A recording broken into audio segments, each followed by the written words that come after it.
श्रीराम प्राण प्रतिष्ठापना सोहळा अयोध्या येथे मोठ्या दिमागदार पद्धतीने व भक्तिमय वातावरणात साजरा करण्यात आला। याच धर्तीवर पूर्ण भारतभर नव्हे तर जगभर जय श्रीरामचा नारा सर्वत्र गुंजला। जुन्नर तालुक्यात देखील ठिकठिकाणी हा उत्सव आनंदाने साजरा करण्यात आला।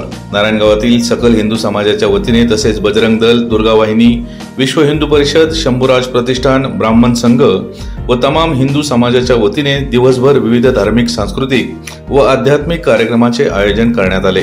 सर्वात आकर्षणाचा विषय ठरला तो म्हणजे प्रभू श्रीरामाच्या जिवंत देखाव्याची भव्य मिरवणूक येथील हनुमान चौक ते एसटी स्थानक ते पुन्हा श्रीराम मंदिर पर्यंत काढण्यात आली। या प्रसंगी आमदार अतुल बेनके, माजी आमदार शरद सोनवणे, जिल्हा परिषद गटनेत्या आशाताई बुचके, अनिल तात्या मेहेर, संतोष नाना खैरे, सरपंच डॉक्टर शुभदा वावळ, उपसरपंच योगेश पाटे, अमित बेनके, माजी उपसरपंच संतोष वासगे, डॉक्टर लहू खैरे, डॉक्टर संदीप डोळे, डॉक्टर पिंकी कथे, प्राध्यापक पंजाबराव कथे, ॲडव्होकेट राजेंद्र कोल्हे, सागर कोल्हे, संतोष वैद्य, उमेश अवचट व मोठ्या संख्येने श्रीराम भक्त युवक युवती व महिला ज्येष्ठ नागरिक उपस्थित होते।